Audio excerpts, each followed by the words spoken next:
Hello friends, welcome to the channel Test Riders.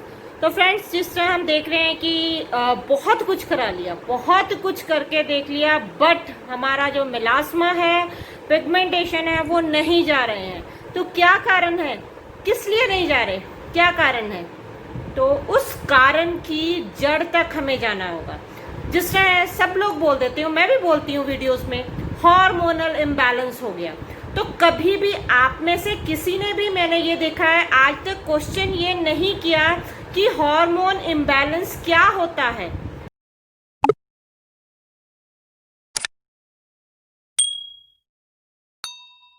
तो hormone imbalance जो है वो जो इजी लैंग्वेज में आपको बताऊं कि जब आपकी जो हमारी बॉडी है वो पूरी जो टिकी हुई होती है वो हार्मोन्स के ऊपर टिकी हुई होती है।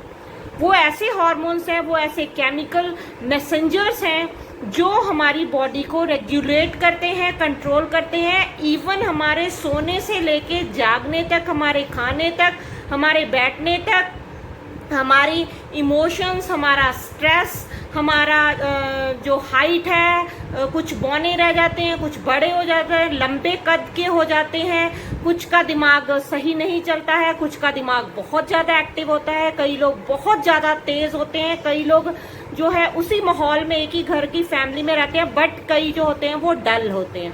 तो ये सारा कुछ जो है वो हार्मोन्स के ऊपर डिपेंड करता है।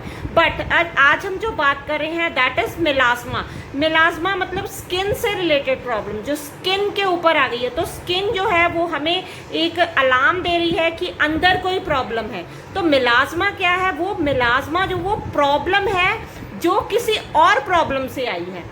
तो हम लोग क्या करते हैं कि बाहर से वो प्रॉब्लम को ठीक करने की कोशिश करते हैं, बट अंदर झांक के नहीं देखते हैं। तो अंदर झांकने के लिए हमें उस मेन जो हार्मोन को पकड़ना होगा कि हमारा कौन सा हार्मोन जो है बिगड़ा हुआ है, और उस हार्मोन के बिगड़ने के कारण वो कौन सा ऑर्गन है जो हमारी बॉडी में डैमेज हो रहा है। तो तभी आप जो है प्रॉपर जो है एक लकीर के फकीर बनोगे, तो तभी आप अपनी प्रॉब्लम को पकड़ सकोगे। उस लकीर के ऊपर आपको चलना पड़ेगा। तो कुछ हार्मोन्स हैं जिसके बारे में मैं आपको यहाँ पे बता देती हूँ, तो उसके ऊपर आपने नज़र रखनी है। अगर आपको इस तरह की कोई भी प्रॉब्लम होती है तो सबसे पहले आपने डॉक्टर को कंसल्ट करना है और उनसे एक ही क्वेश्चन पूछना है।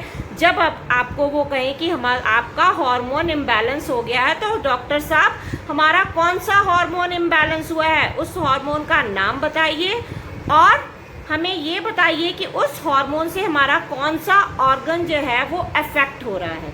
तो वो थोड़ी सी, और अगर आपको पता लग जाता है तो आप नेट के ऊपर भी आजकल इतना कुछ है कि आप वहाँ पे जाके स्टडी कर सकते हो, ठीक है। तो उसकी गहराई तक जाना बहुत ज़रूरी होता है। तो सबसे पहले हम आ जाते हैं आज जो मेलास्मा को ट्रिगर करते हैं, तो वो वाले कौन से हार्मोन्स हैं। तो वो हार्मोन सबसे पहले आ जाता है ACTH hormone, that is adrenocorticotropic hormone.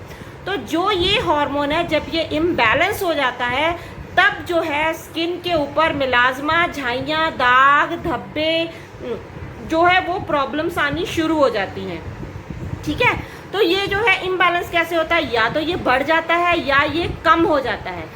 तो दोनों ही इसके कारण हो जाते हैं। कई बार जो होता है बिनाइन ट्यूमर हो जाते हैं, उसकी वजह से इम्बैलेंस होता है। और कई बार इम्बैलेंस होने की वजह से जो है आपका जो वेट है वो बड़ी जल्दी से घटना शुरू हो जाएगा।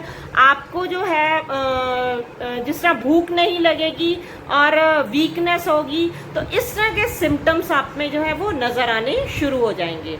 अब नेक्स्ट आ जाता है थायराइड। थायराइड के बारे में तो आप सभी लोग जानते होंगे, हाइपरथायराइडिज्म और हाइपोथायराइडिज्म। हाइपोथायराइडिज्म में क्या होता है, वो आयोडीन की कमी के कारण होता है, जब आप में आयोडीन की कमी हो जाती है। और हाइपरथायराइडिज्म क्या होता है, जिसमें जो है आपका जो थायराइड के लेवल्स हैं वो बहुत ज़्यादा बढ़ जाते हैं और आपकी जो थायराइड जो ग्लैंड है वो बहुत ज़्यादा एक्टिवेट हो जाती है।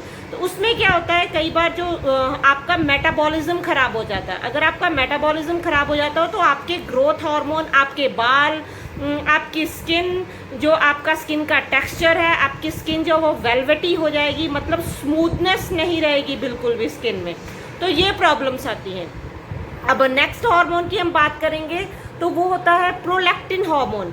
तो प्रोलैक्टिन हार्मोन में क्या होता है कि अगर आपका वेट बहुत जल्दी बढ़ रहा है, वेट बढ़ने लग जाता है प्रोलैक्टिन हार्मोन में, तो वेट बढ़ने की वजह से क्या होता है कि आपकी जो उसकी भी मैं आपको निशानी बता देती हूँ क्या होती है। आपके जो हाथ पैर हैं वो बहुत ही पतले पतले होंगे, बट आपका स्टमक, आपकी चेस्ट और आपका फेस ये जो है वो बढ़ने लग जाता है। तो ओबेसिटी हो जाती है, मोटापा हो जाता है, और वो मोटापा भी बेढंगा सा मोटापा होता है। तो उसमें आपका प्रोलैक्टिन लेवल्स बढ़ जाते हैं। उसके कारण भी जो गले के ऊपर है निशान, कई बार आपके जो स्किन के फोल्ड्स हैं वहाँ पे निशान आने शुरू हो जाते हैं। तो इस तरह के निशान आने शुरू हो जाते हैं।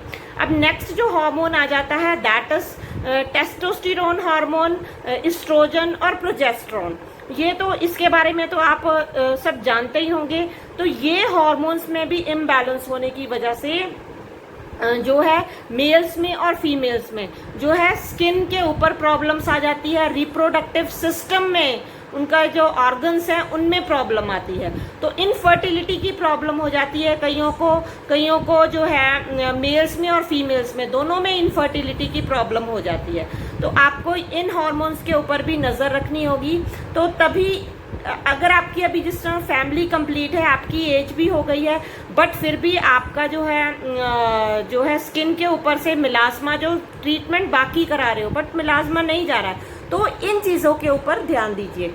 जो नेक्स्ट अब विटामिन डेफिशिएंसी के ऊपर आ जाते हैं। कौन कौन C vitamin? Vitamin B12, vitamin B3।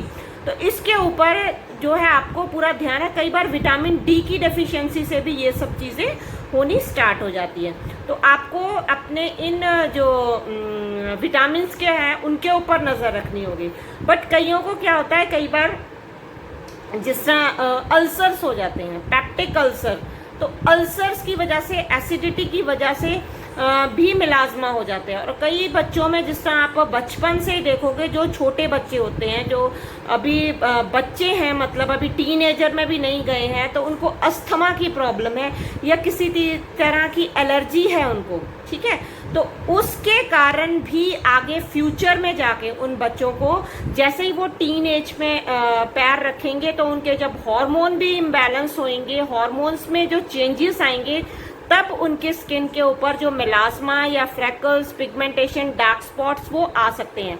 तो उन्होंने क्या करना है, सबसे पहले अगर उनको किसी चीज़ से एलर्जी है या अस्थमा है तो उन्होंने उन चीज़ों के ऊपर पहले अपना ध्यान देना है, ठीक है।